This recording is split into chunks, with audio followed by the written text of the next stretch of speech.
This channel does not promote any violent, harmful, or illegal activities. All content provided by this channel is meant for an educational purpose only. আচ্ছা, অভিষেক বন্দ্যোপাধ্যায় তিনি যে জেলাতেই যাচ্ছেন সেখানে বিরোধী শূন্য জয়ের একটা টার্গেট তিনি দিচ্ছেন। তবে সোমবারের ডাকটা অনেকটা আত্মবিশ্বাসের সঙ্গেই তিনি দিয়েছেন।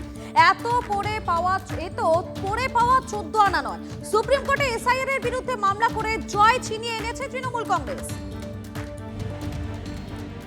গণতন্ত্রকে বাঁচান, আমরা আপনার হেফাজতে। শনিবার জলপাইগুড়িতে কলকাতা হাইকোর্টের সার্কিট বেঞ্চের উদ্বোধনে সরাসরি আহ্বান ছিল মুখ্যমন্ত্রী মমতা বন্দ্যোপাধ্যায়ের। My request would be to my Chief Justice, to all the judges, that please see, our constitution must be protected from disaster. Our democracy must be protected from the disaster. We are under your custody, and constitution, you are the guardian of the constitution.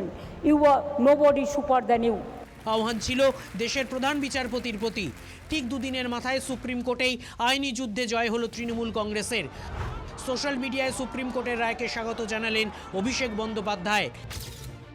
কোর্টের রায় যেন ভোটের যুদ্ধে জিতে যাওয়ার উপযুক্ত oxygen পেয়ে গিয়েছেন তাঁরা। 250-র বেশি আসন পেয়ে তৃণমূল জিতবে আর 50-এর নিচে বিজেপিকে নামাবো। আগামী দিন পরিবর্তন হবে দেশের প্রধানমন্ত্রীর, কথা দিলাম, বাংলার মাটিতে এনে জয় বাংলা বলাবো। কি রয়েছে সুপ্রিম কোর্টের নির্দেশে? লজিক্যাল ডিসক্রিপেন্সির তালিকা প্রকাশের নির্দেশ, পঞ্চায়েত অফিস, ব্লক অফিসে তালিকা টাঙানোর নির্দেশ, লিস্ট প্রকাশের পর 10 দিন পর্যন্ত আপত্তি জানানো যাবে। লিস্ট পাবলিশ করার পর 3 দিনের মধ্যে নোটিশ যাবে এবং তার থেকে 10 দিনের মধ্যে হিয়ারিং কনক্লুড করতে হবে। শুনানিতে ডাক পাওয়ারা প্রতিনিধি নিয়োগ করতে পারবেন। প্রতিনিধি হিসেবে নিয়োগ করা যাবে বিএলএদের। পঞ্চায়েত অফিস, ব্লক অফিসে শুনানি হবে। শুনানিতে পর্যাপ্ত আধিকারিক দিতে হবে। কমিশনের জারি করার নির্দেশ মানতে হবে। নথি জমা নিলে রসিদ দিতে হবে। শুধু নথি যাচাই নয়, শুনতে হবে বক্তব্যও। ডিজিপিকে আইন শৃঙ্খলা সুনিশ্চিত করার নির্দেশ।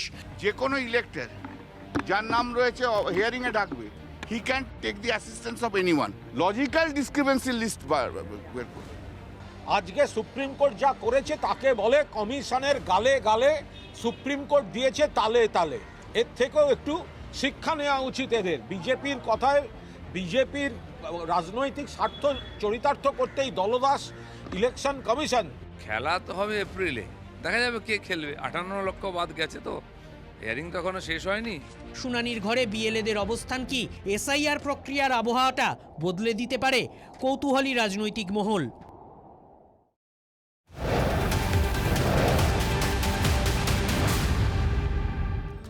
ফর্ম 7 জমা নিয়ে রাতেও ধুন্ধুমার। হাওড়া সদরের ঘটনা। রাতে ফর্ম 7 জমা দিতে যান বিজেপির কর্মীরা। বিজেপির অভিযোগ, তখনই হাওড়া সদরে তৃণমূল সভাপতি দলবল নিয়ে গিয়ে তাদের ওপর চড়াও হন। ফর্ম ছিঁড়ে ফেলা হয় বলে অভিযোগ। হাওড়া সদর মুখ্য নির্বাচনী কার্যালয়ের সামনে বিক্ষোভ দেখায় তৃণমূল। বিজেপি রাতের অন্ধকারে লুকিয়ে ফর্ম 7 জমা দিতে এসেছিল বলে অভিযোগ তৃণমূলে। ঘটনায় কমিশনের দ্বারস্থ হবে বলে জানিয়েছে বিজেপি নেতৃত্ব। ফর্ম 7 জমা দিতে গেছিলাম সিএসপি।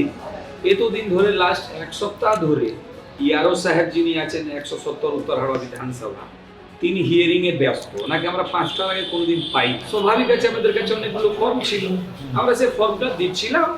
আর ওখানে একজন গৌতম বাবু আছেন, যিনি সেল ইনচার্জ উত্তর হাওড়া, উনি সে ফর্মটা রিসিভ করছিলেন। ঠিক 9টা, 9:30 নাগাদ টিএমসি উত্তর হাওড়ার বিধায়ক, তৃণমূলের সভাপতি গৌতম চৌধুরীর নেতৃত্বে 40-50 জন হানা দিয়েছে, দিয়ে আমাদের কর্মীকে মারধর করেছেন। আমাদের মন্ডল সভাপতি বিরু সাহানি মার খেয়েছে। আমাদের যুব নেতা রাজেশ রায়ের উপরে হাত ছেড়েছে। আমাদের কাগজ যেগুলো ছিল রিসিভিং, সেগুলো ছিঁড়ে ফেলা হলো। অনেক হুমকি দেওয়া হলো। কয়েকটা ছেলেকে মারধর করা হয়েছে। নির্দিষ্ট সময় তার মানুষকে নির্দিষ্ট কাজকে ছেড়ে কামাই করে হিয়ারিং আসতে, অথচ ফর্ম 7 জমা দেওয়ার বেলায় সন্ধ্যেবেলা 7টার পর শুরু হচ্ছে। ইলেকশন কমিশনের এই বিচারিতা মানুষের অধিকারকে কেড়ে নেবার চেষ্টা করছে এরা। কেন সন্ধ্যেবেলা 7টার পর এসআইআর এর হিয়ারিং হবে না? কেন মানুষ সারাদিন অফিস কাছারি করে, ছেলেরা স্কুল কলেজ করে কেন হিয়ারিং আসতে পারবে না? কেন থেকে হিয়ারিং আসার জন্য অফিস কামাই করতে হবে কাউকে, কলেজ কামাই করতে হবে কাউকে? চুরি করে রাতের অন্ধকারে এই অফিসের 4 তলায় উঠে বাইরের লোকেরা এসে ম্যাটারও করে নিয়ে এসে চার বড় চারটে কেন্দ্রকে পালি, নর্থ হাওড়া, সেন্ট্রাল হাওড়া এবং মধ্য হাওড়া, এই চারটে কেন্দ্রের প্রায় 35,000 মানুষের বৈধ ভোটারকে একদম রাতারাতি এটাকে চক্রান্ত করে বাদ দেওয়ার চেষ্টা চলছে। ফর্ম 7 জমা নিয়ে দিকে দিকে তৃণমূলের বাধা। ফর্ম 7 জমা দেওয়ার সময়সীমা আরও 7 দিন বাড়ানোর আবেদন রাজ্য বিজেপির। সিইওকে চিঠি দিয়ে আবেদন রাজ্য বিজেপি নেতৃত্ব। গতকালকেই ছিল ফর্ম 7 জমা দেওয়ার শেষ দিন। ইতিমধ্যেই ফর্ম 7 জমা দেওয়ার মেয়াদ 15 থেকে বাড়িয়ে 19 তারিখ পর্যন্ত করে কমিশন।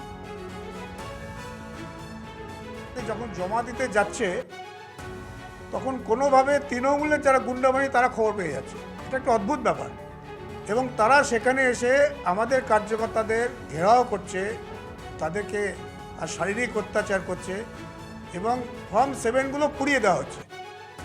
এরকম একটা জঙ্গলরাজ আমরা প্রথম থেকে বলে আসছি। পশ্চিমবঙ্গ সরকার কার অনুপ্রেরণা এগুলো করছে? মুখ্যমন্ত্রীর অনুপ্রেরণা না অভিষেক ব্যানার্জি অনুপ্রেরণা? এইভাবে চলছে সারা পশ্চিমবঙ্গে। তার জন্য আমরা ইলেকশন কমিশনের কাছে এসেছিলাম যে আরও 7 দিন কমপক্ষে আর 7 ফর্ম জমা করার ব্যাপারটা প্রয়োগটা যেন করা হয়।